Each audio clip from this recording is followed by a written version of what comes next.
বগুড়ায় প্রধানমন্ত্রী তারেক রহমানের আগমন উপলক্ষে 1 থেকে 12তম এনটিআরসি নিয়োগ প্রত্যাশী সাধারণ নিবন্ধনধারীদের পক্ষ থেকে শুভেচ্ছা ও অভিনন্দন এবং অবস্থান কর্মসূচি পালিত হয়।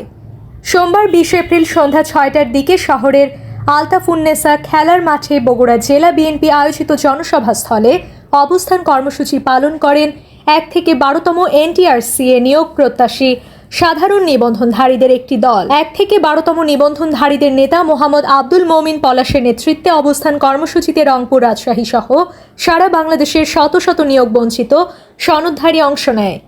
সেখানে 10ম নিবন্ধনধারী পাবনা রুহুল আমিন হাতেমি সহ অনেকে বক্তব্য রাখেন।